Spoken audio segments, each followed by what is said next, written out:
Que episódio! Mais informações sobre a morte da Gemma, o bilhete do Irving sendo encontrado e ainda tivemos o Bert e o Irving fora da Lumon. Vem comigo depois da vinheta! Fala, meus queridos! Eu sou o Diogo Alpendre e seja bem-vindo a mais um Viu Comigo. Chegamos na metade da segunda temporada. Que loucura! Não sei pra vocês, mas pra mim tá sendo uma tortura esperar o dia do episódio toda semana. Mas ao mesmo tempo, está passando tão rápido. Logo essa temporada acaba. Então vai lá, dá uma olhada na playlist e vê se você já assistiu tudo. E agora você pode ajudar o canal de várias formas. Mas principalmente, se inscreve. Se você ainda não está inscrito, se inscreve. Não custa nada para vocês e vocês ainda ajudam demais o canal e aos vídeos a chegarem a mais pessoas. Assim como também deixar o like nos vídeos. E já aproveita, ativa as notificações também para ser lembrado sempre que sai um vídeo novo. E se ainda não segue o nosso perfil lá no Instagram, é severance.ruptura. Vai lá dar uma conferida, nós temos diversas análises e teorias que nós colocamos lá. E agora vamos direto para o vídeo de análise completa do episódio 5 da segunda temporada de Ruptura. E olha só, o episódio começa com aquele homem de camisa branca e super misterioso indo buscar os materiais lá na Ótica Design, assim como a Felícia tinha contado para o Irving. E ali nós vemos que a Felícia e a Elizabeth entregam o material para ele, que são o que parecem ser ferramentas de dentista. Será que isso foi produzido ali pelos designers? E aqui é interessante ressaltar a tentativa da série em ocultar a identidade desse homem. Nós não vemos o rosto, mas inclusive ele parece muito com o Peter, não acham? Até a voz dele. Essa série tem mania de querer nos enganar. Mas hoje não, Dan Erickson e Stiller. Hoje eu não caio nessa. Nós descobrimos a identidade desse senhor. E é nada mais, nada menos que Rob Benson. É ele quem pega esses artigos e leva lá para o andar de testes. E aqui nós temos dois pontos curiosos. Um é que a Felícia parece ter assumido a chefia do departamento depois da saída do Bert. Diogo, mas como é que você sabe disso? Pela cor do crachá dela, que é levemente mais escuro do que o da Elizabeth. Assim como o crachá do Mark é levemente mais escuro do que dos outros refinadores. E outro ponto curioso é, nós vamos descobrir aqui ainda nesse episódio que cremaram um corpo para fingir que seria a Gemma. E neste caso, esses artigos, esses materiais que esse homem assobiador foi buscar, pode ser usado para ajudar a burlar a identificação dos corpos através da arcada dentária. Depois disso, dá-lhe a introdução. Logo em seguida, nós vemos que o Mark está seguindo o tratamento que a Regabe recomendou, e o que já é um avanço em relação ao Peter. E vemos que além de muitos remédios que ele tem que tomar, ele toma uma gororoba branca. E se analisarmos, são exatamente as mesmas coisas que aparecem durante a introdução, durante a animação que aparece o Mark na mesa. Lá na abertura da série. Essa gororoba branca lembrou até aquela comida branca que eles comiam em Matrix, não acha? Na conversa do Mark com a Devon, nós descobrimos que o retiro que eles foram aconteceu nesse final de semana. E que o Mark voltou todo molhado, por ter caído de uma corda. E essa foi a desculpinha que o Milt achou depois daquela bagunça toda que aconteceu. Na geladeira do Mark, nós vemos 9 gororobas brancas. Será que ele tem que tomar isso uma vez ao dia? Nesse caso, teríamos aqui o quê? 2 semanas de tratamento? Mais ou menos o mesmo tempo que nós vimos o Peter depois de ser reintegrado. E o Mark não contou para Devon que ele fez a reintegração. Cara, ele devia ter contado, a Devon é a nossa heroína, Mark. E vemos também que a albergaria do Mark, que já tinha abrigado o Peter na temporada passada, agora tem a Regabe como hóspede. E é interessante que ela esteja se mantendo por perto, o que aparenta não só o maior cuidado dela com o Mark, mas também de que a reintegração deve acontecer aqui por etapas, de uma forma mais gradual. Na Lumon nós vemos a Helena conversando com a Natalie e com o Drummond. E essa conversa tem ali alguns pontos interessantes. Primeiro é que eles sabem o que houve no retiro.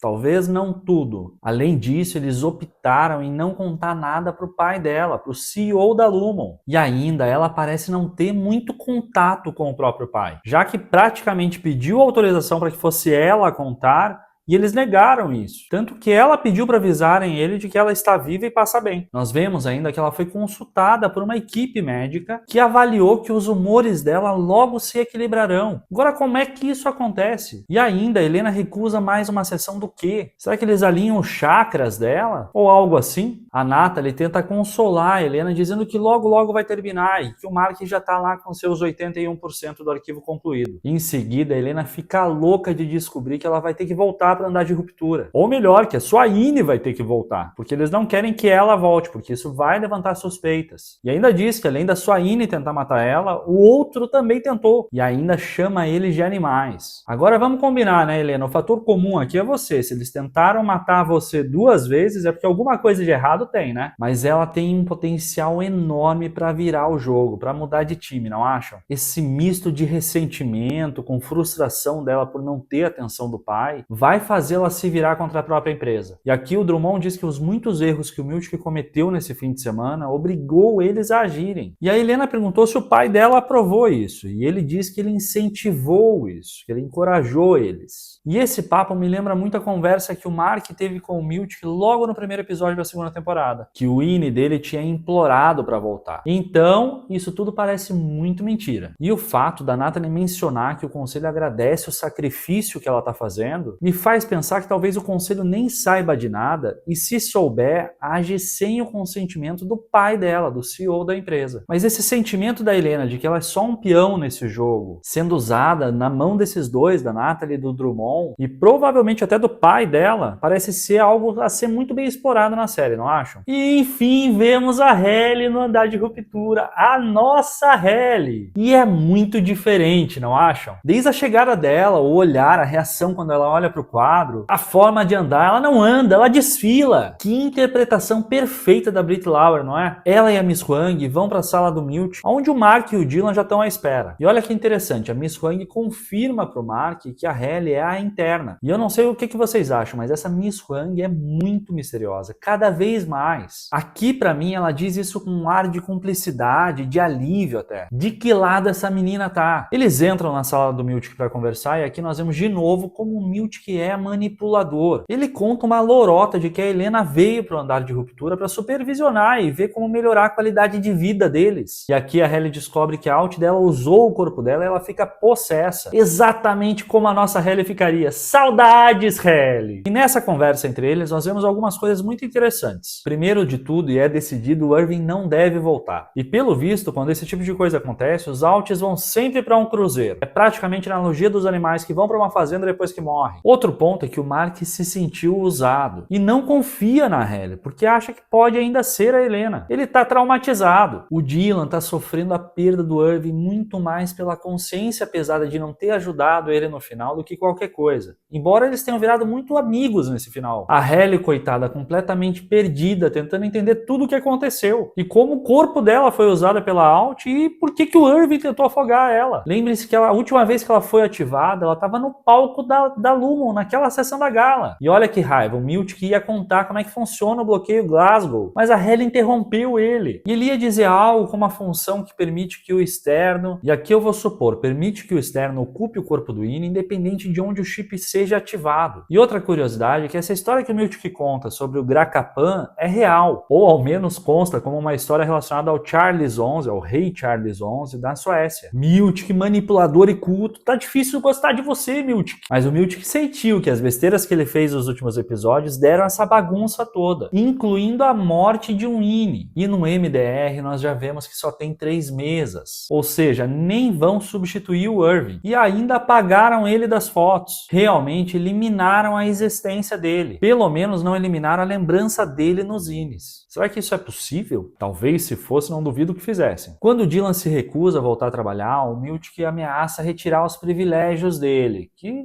significa deixar de poder continuar a ver a esposa do seu Alt. E o Mark percebe que essa indireta foi dedicada especificamente ao Dylan. E vemos aqui que nós erramos feio. O Dylan não vai trair os Ines, não vai trair os seus amigos. A perda do Irving reforçou o laço que ele tem com os Ines. Erramos feio aqui. Ou melhor, fomos enganados pelo Dan Erickson e pelo Ben Stiller. Como que você não vai supor vendo esse vídeo aqui? Thank you, Dylan. That means a great deal. Seus pilantras manipuladores maravilhosos estão brincando com as nossas teorias. Mas isso não importa, nós vamos continuar. Dá-lhe teorizar! Em seguida, o Dylan pede um funeral pro Irving e, provavelmente por consciência culpada, o Miltic aceita. E vemos que o Mark começou com os sintomas da reintegração, tossindo assim como o Peyton na véspera do sumiço dele da Lumon. Por rádio, o Miltic pede para Miss Huang preparar um kit luto pro MDR. Esse deve ser o pacote funeral. E no banheiro, o Mark é extremamente grosseiro com a Hailey. E nós vemos que ele tá lidando com muito mal com tudo isso. Não só por ter se sentido usado pela Helena e agora tá descontando na Halle, mas também pela própria perda do Irving. Nós vimos na primeira temporada que ele não sabe lidar com perdas. Olha como ele reagiu no período em que o Peter sumiu. Ele parece um adolescente em negação. Agora a reação da Halle quando o Mark fecha a porta me dá 5 tipos diferentes de arrepio. Vocês não acham que há alguma hipótese dela ter voltado como Helena para andar de ruptura de novo, né? Não.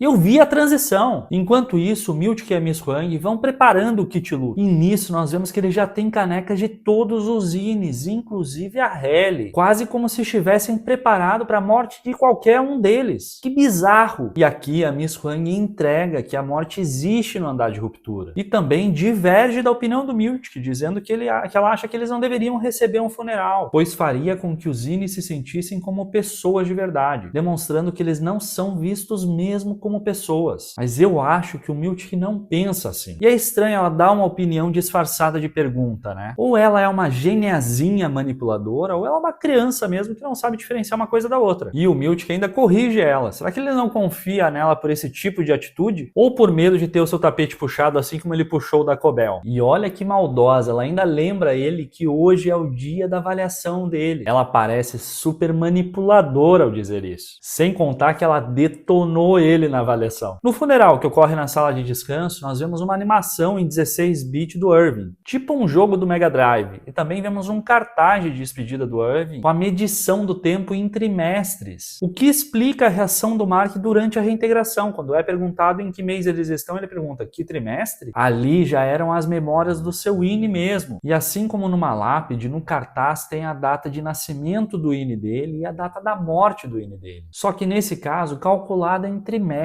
E vemos ali que o Irving esteve vivo durante 12 trimestres, o que representa 36 meses, ou seja, 3 anos. Exatamente como ele tinha dito anteriormente. Mas o curioso aqui é que a Lumos se coloca como tendo 882 trimestres de vida, o que representaria 220 anos. E provavelmente essas informações, essas datas e até a forma de calcular elas, é só uma estratégia para confundir os Ines a não encontrarem a data e o número certo, né? Para não saberem exatamente em que ano eles estão. E as canecas com a cara do Irving, elas foram mostradas na abertura e isso já era um prenúncio de que nós iríamos perder ele na série. Muitos detalhes incríveis. O que mais será que essa abertura nos dá de dica, hein? Talvez um bebê Egan? Ou pela quantidade de bebê que tá na cama junto com o Mark, gêmeos? E olha que loucura, a ideia de funeral para eles é basicamente uma pausa de 9 segundos para lembrar do Irving e depois ouvir um tributo de um colega, que nesse caso é o Dylan. E pelo visto teria também a apresentação de Temerim da Miss Huang. Mas o Miltic resolveu se vingar dos comentários dela e deixou os Ines lá, sozinhos para comer aquela cabeça de melancia do Irving. E com aquela animação dançante. E o tributo que o Dylan fez é muito bom, né? E representa muito o Irving. Vai fazer falta o nosso Ine resmungão. E detalhe pro Miltic liberando a cabeça de melancia do Irving para que os Ines possam comer, dizendo que aquela melancia é da Malásia. Que cara mentiroso. Que funeral bizarro. O Mark sai birrento da sala e a Halle vai atrás. E aqui nós vemos que o Mark está mesmo resistente, não só por não confiar mais em ninguém, mas também porque viu que foi usado pela Helena e que agora ela sabe tudo sobre o plano deles. De descobrir a case, de encontrar os outros departamentos, absolutamente tudo. E ainda que ele duvida que a Halle seja mesmo a Halle. E ela diz pra ele que ele vai ter que confiar nela e que nem tudo ali é mentira, contrariando o que ela já falou no passado. Mas agora ela tá muito mais madura. E ali, por um segundo, parece que ele começa a acreditar nela, principalmente quando ela chama ele de babaca. E detalhe pro Mark dizendo que o Irving não morreu, que ele só não está lá. Essa frase ele vai dizer de novo lá na frente. A Natalie recebe o Miltic para sua primeira avaliação de desempenho e ele aproveita para lembrar dos quadros blackface do Kir e perguntando de forma sutil qual foi a reação dela quando ganhou. Ela se esquiva da resposta, mas dá para ver que ela se sentiu muito mal também. E ele tentou aqui trazer ela um pouco para perto dele com esse comentário. Na sala de descanso, o Dylan sozinho com o Irving pede desculpa, se despede e liga os pontos em relação ao pôster do Aguente Firme e encontra o bilhete com as instruções para chegar no corredor de acesso para o andar de testes. Foi ele, foi o Dylan mesmo. o nosso gêniozinho indomável. Mas ele deixou o bilhete lá de novo, hein? E provavelmente vai indicar pra Halle ir lá pra ver. E essas instruções, gente, são cheias de curva. Vira direita, esquerda, direita, esquerda, direita, esquerda. Parece um macete de código pra jogar videogame nos anos 90. Mas nós sabemos que o Dylan tem memória fotográfica e, portanto, ele vai lembrar facinho disso. Lembram que ele agiu exatamente assim com relação aos procedimentos de OTC? Agora pensa comigo, se será necessário o Dylan lembrar disso para fortalecer essa ideia da memória fotográfica do personagem, provavelmente esse desenho que está ali atrás do quadro será perdido. Ou seja, se vemos no material promocional a Halle pegando, encontrando e pegando aquele desenho, isso pode significar que a Halle vai ser pega com esse desenho e provavelmente esse desenho vai ser destruído. Ou pode significar que talvez não tenha sido a Halle a encontrar esse bilhete e talvez a Helena... Ah não, para de brincar com a nossa mente, Ruptura! Quem faz a avaliação do Miltic é o Drummond e é assistido aqui pela Natalie. E pelo visto essa avaliação demora pra caramba. E como toda avaliação, eles avaliam os pontos positivos e negativos, sendo os positivos relacionados à graciosidade que ele recebeu os quadros do Kir, a assiduidade e exame de urina. Como pontos negativos, uma lista envolvendo alegações anônimas que nós podemos supor que seja da Miss Huang, porque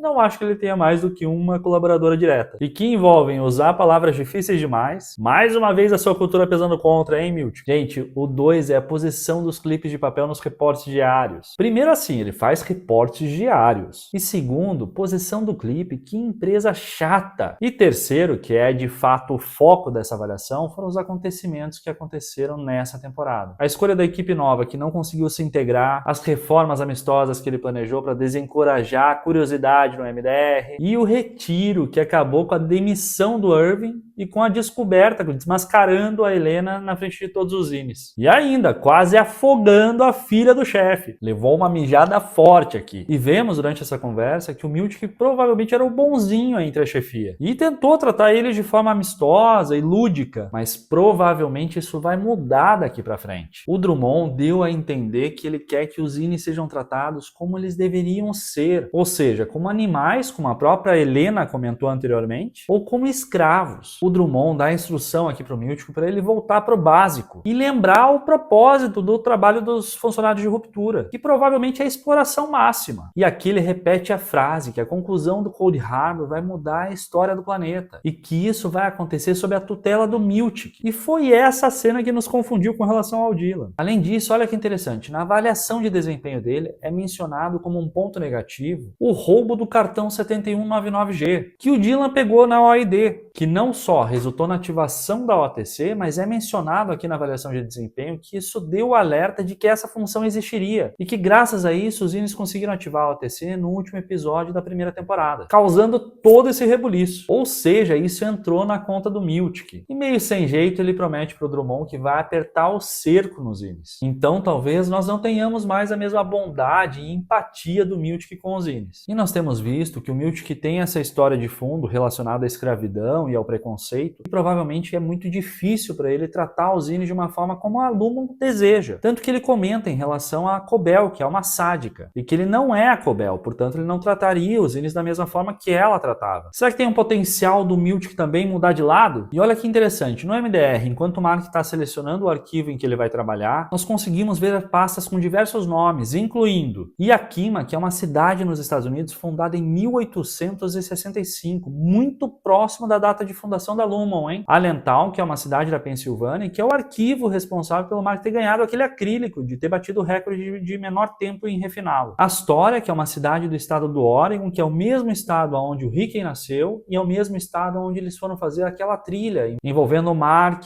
a Devon, o Ricken e a Gemma. Bellingham, que é uma cidade em Washington, fundada em 1824. Cairns, que é uma cidade da Austrália, fundada em 1876. Chicxulub, que é a cratera no México causada pela queda do meteoro que dizimou diversas espécies, incluindo os dinossauros no período Cretáceo. Ainda tem Cielo, que é uma reserva natural no México. Cold Harbor, que é o arquivo atual e que referencia a batalha na Guerra Civil que aconteceu em 1864. E ainda nessa cena, após chegar em 85% da conclusão do arquivo, o Mark tem aquela alucinação das memórias sendo reintegradas e ao invés de ver a foto da sua equipe na mesa, ele vê os comprimidos que o seu Alt está tomando para tratar dos sintomas da reintegração. Começou o festival de memórias reintegradas. Depois disso, Mark decide sair 5 minutos antes do horário e é interceptado pelo Miltic. E nessa conversa, o Mark deixa claro que não acreditou naquela baboseira do jornal que ele apresentou no episódio 1. E o Miltic diz para ele focar em ser produtivo. E pergunta aqui em tom de ameaça se ele contou para Halle que ele dormiu com a Helena no retiro, dizendo que ela é a futura líder da empresa. E eu não entendi bem se ele falou isso em tom de ameaça, do tipo, se você fizer alguma coisa eu vou contar para Halle, ou se ele quis só demonstrar que ele sabia dessa informação e que tinha